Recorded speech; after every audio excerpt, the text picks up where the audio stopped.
Every challenge in technology is about solving complex problems. Some are about being seen, heard, and valued. Corporate dynamics, work-life balance, fewer female leaders and mentors, personal and professional life balance, pay variance, underrepresentation of women in leadership, mentorship, work-life balance, self-advocacy, the lack of relatable role models, gender bias, pay disparity, female role models, lack of advancement opportunities, discrimination or gender biasing, female representation, work-life balance, flexibility. Hi, I'm Charishma and I'm working as a software engineer at Google. My name is Kiranmai. I have over 10 years of experience in technology. Hi, I'm Shalini. I'm in the software industry since last 17 years, worked in different companies and played multiple roles. Hi, I'm Sonika. I have been working for the past 16 plus years and hold a good experience about the corporate world. Hello everyone, my name is Shravya. I have around 12 years of experience in IT industry. Hi, I'm Sudha. Hi, I'm Tejasvi. I've been in the software industry for around 10 years. Beyond the obvious, what are some visible or invisible barriers that continue to pose challenges to women's growth in tech? How far ahead should we be really looking into? Is it having a 5-year or a 10-year deadline? Is it really valid in the current tech? Because it's so fast paced that even we can just see, especially in the fields like AI, which are where innovation is so constant, and then how can we stay relevant in such a fast paced field, and how can we make sure that we make our impact and keep the hype and we separate ourselves from the hype, and how can we prioritize learning versus our current job responsibilities? So ultimately, finally, how can we balance it all at once? For me personally, it has been a work-life balance challenge, wherein the tech jobs require a very demanding hours of work and flexibility, which is really challenging for women. And other thing is the underrepresentation, which is everywhere. So I think we should not shy away from representing our work and getting credits for all the work that we have put in. So yes, after spending close to 15 years in IT, I would definitely say discrimination or gender biasing is something women have faced at some point of their career. And that's a very common thing in most of the workplaces.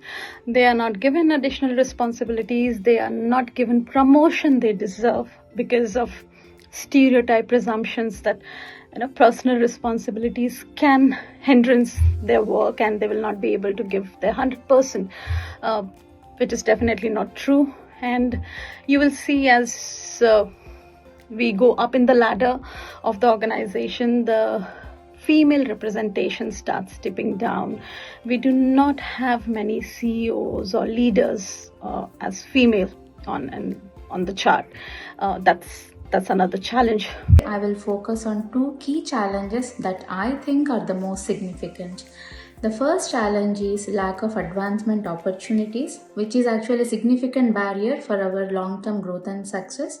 This can be attributed to various factors such as unconscious bias, limited access to networking and mentorship, limited female role models, and also we are often overlooked for leadership roles. The second challenge is work-life balance. As we all know, the work-life balance plays a crucial aspect for our personal well-being and career satisfaction. However, the pressure to perform at a high standard combined with societal expectations and unpredictable work demands is making it even more challenging to balance both our personal and professional life. Yes, there are some hardcore challenges such as gender bias, pay disparity, not being the preferred choice for promotion, etc. Reflecting on my journey and what I see even today as a leader is not so much of those external factors, but right on top is, I would say, self-advocacy. Maybe it's the lack of relatable role models early on in our careers. There's not too many leadership positions that women hold statistically. or it's just us trying to fit into what we perceive as workplace and cultural norms. And so what we certainly do is over-index on relying on hard work and hard work alone. While the tech industry has made significant progress in promoting diversity and inclusion, women in technology still encounter certain challenges. The biggest one for me is underrepresentation of women in leadership and decision-making roles. Fewer female mentors in technical and leadership roles makes career growth harder. So we require greater access to mentorship and networking opportunities for women. Work-life balance consideration, particularly for those managing caregiving responsibilities, is also a big challenge for women. So the major challenge I feel are the personal and professional life balance and the flexibility the woman is getting in the role, and the diversity, the ratio of men and women in the team, and the pay variance and the different opportunities in comparison with men we get. Women might be perceived as a diversity hires, which can kind of add pressure to perform exceptionally well and may also limit the genuine professional growth. Women often report slower career growth progression due to less access to high visibility projects and leadership opportunities. Assertive leadership can be misinterpreted. Women may be labeled as too aggressive when they assert authority or too soft when they emphasize empathy, forcing a narrow path to acceptable leadership behaviors. Many women try to find like a work-life balance wherein they are able to juggle between the professional front and the personal front. At personal front, they have family responsibilities, and in professional life, they have to meet tight project deadlines. And some organizations do not support flexible work schedules, which itself makes them challenging to pursue their career in IT industry and to strive to the next level. There are not many women in higher positions in our organization, which itself makes it challenging to get the correct guidance and to get the correct mentoring, like how do we move to the next level and how do we advance our career. At the start of my career, I was not taken seriously. My ideas were constantly overlooked. Even if I worked very hard and complete the task, they were not rewarded. When someone else has done the same thing, stretching late, they were considered as hardworking and they were rewarded. So I had to work very hard, work on weekends also to come across as reliable and hardworking. So it was challenging for me to do all that. And after that, when I became a mother, it was very difficult for me to have the work-life balance. This was the pre-COVID era where we had to go to work. How can these hurdles be transformed into stepping stones for women's success, and what impact can it create in shaping the future of tech? Many organizations are actively addressing these issues through initiatives focused on equal opportunity, inclusive workspace culture, and professional development programs.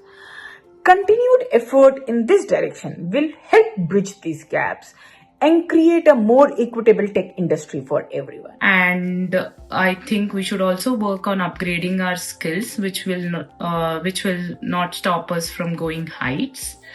And finally, I would like to say, your voice is your power. Speak up, stand tall, and change the world. Most of the organizations today have started inculcating diversity and inclusivity in their workplace, and women need to take the ownership of their career. They need to build an ecosystem around them. They need to find mentor and keep upskilling themselves, and do not shy away from taking the center stage. Go and showcase your work, and nothing can stop us, right? We have come across a lot and we have overcome all these barriers, and we have started thinking innovatively. We have made our place. If there is a flexibility for the working mothers to have a work from home for 1 or 2 years of the initial mothering, stage, then it would be really helpful for them to grow and grab more opportunities and become a leader. But we all would also agree that the corporate world is evolving, right? And they are taking some concrete steps to mitigate these concerns. Now, while these external challenges are being managed and handled, I would also want to talk about some of the internal challenges that most women face, if not all, right?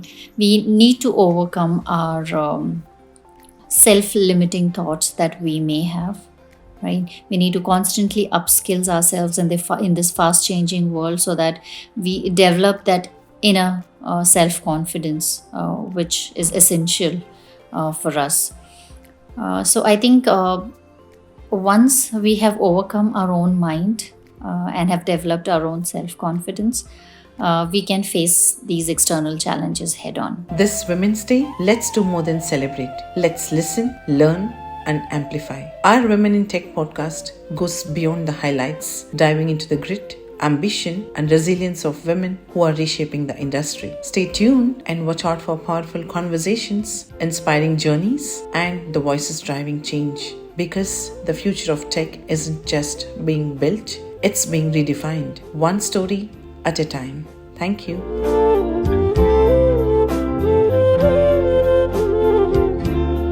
Happy Women's Day!